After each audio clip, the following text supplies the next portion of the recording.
During the time of Ottoman reign, the Devshirme was a controversial practice, one of taking and enslaving adolescents in service to the Sultan, whether it be in war or as members of the Sultan's advisor, in every position in between.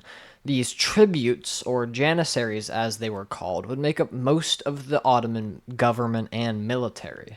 So the question has to be asked, did they benefit from this slavery?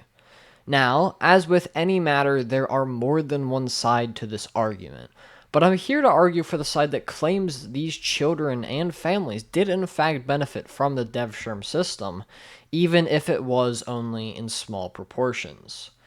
In the documents provided, I found few accounts of the Janissaries being happy with their social standings. Janissaries take great pleasure in being able to say, I'm a slave to the great Signor, as quoted from the article.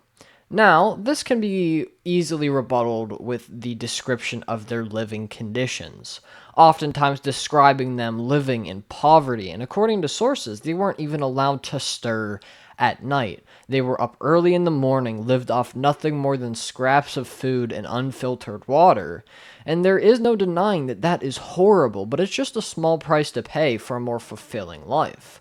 Many groups, such as the Buddhist monks, give in to these ideas willingly, giving up some of their livelihoods for a more fulfilling life. And while I believe this shouldn't be forced on people, I also believe that some of the Janissaries may have found solace in this lifestyle. Another point to be made is that people were forcefully taking from their families, causing much strife in the communities of these people. In one of the sources, it was a sonnet in which spoke of somebody losing their son and brother to the Devshirme, and how it has caused a great deal of suffering in their lives.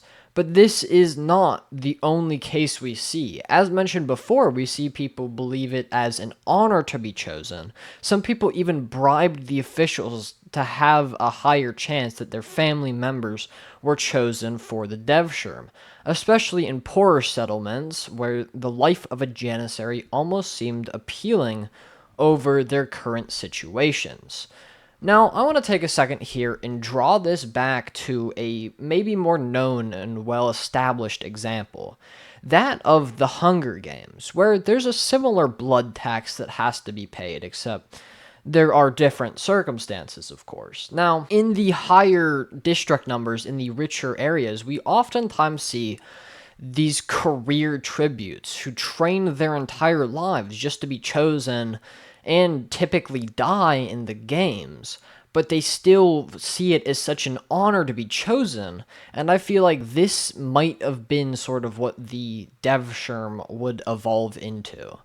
Now, the life of a janissary is not a permanent one, and while retirement may be hard, usually needing to reach the age of 40 to retire from a military service, it doesn't come without its benefits, which include a tax exemption, a timar, or a village they can personally tax and keep a percentage of those taxes, and if they lived before the 16th century, they would now be able to marry and raise a family if they so choose. But the restrictions for the janissary marriage were relaxed after the 16th century, allowing them to marry even while still in service and even allowing them to live with their family.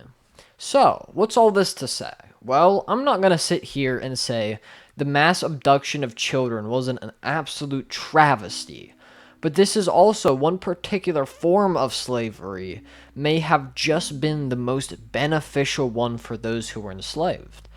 It was even stated directly to be less harsh than Christian slavery. So, while I still believe it wrong, I also believe it may be one of the most moderate forms of slavery, the Devshirme.